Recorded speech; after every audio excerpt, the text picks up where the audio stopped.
আসসালামু আলাইকুম প্রিয় চাকরি প্রত্যাশী ভাই বোনেরা, আপনারা দেখতে পাচ্ছেন বাংলাদেশ সুপ্রিম কোর্ট সার্কুলার প্রকাশ করেছে। জনবল নিয়োগ দেওয়া হবে, পদ সংখ্যা 10 জন। বাংলাদেশ সুপ্রিম কোর্টে পদের নাম হচ্ছে ব্যক্তিগত কর্মকর্তা। 7 জনই নেওয়া হবে ব্যক্তিগত কর্মকর্তা।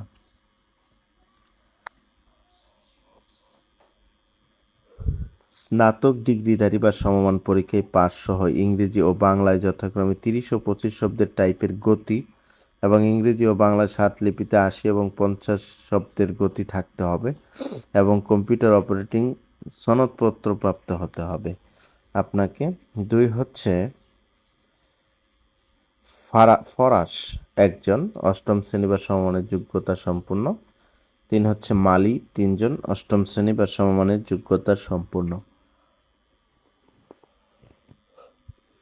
এই ছিল হচ্ছে 10 জন বাংলাদেশ সুপ্রিম কোর্ট। ব্যক্তিগত সহকারী 7, ফরাশ 1 জন, মালি 3 জন।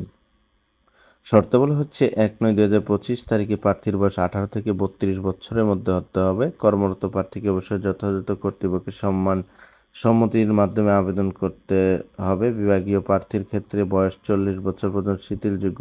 অনলাইনে আবেদন পূরণ সংক্রান্ত নিয়মাবলী ও শর্তাবলী পরীক্ষায় অংশগ্রহণ ইচ্ছুক ব্যক্তিকে এই যে অনলাইনে অ্যাড্রেস দেওয়া আছে এই ওয়েবসাইটে আবেদন পূরণ করতে হবে। আবেদনের সময়সীমা অনলাইনে আবেদন পূরণ ও আবেদন ফি জমা দানের তারিখ ও সময় 16 সেপ্টেম্বর 2025 খ্রিস্টাব্দ সকাল 10 ঘটিকা। অনলাইনে আবেদন জমা দানের শেষ তারিখ হচ্ছে 30 সেপ্টেম্বর 2025 খ্রিস্টাব্দ বিকাল 5টা পর্যন্ত। আপনারা চাইলে অতি তাড়াতাড়ি এটা আবেদন করে ফেলুন।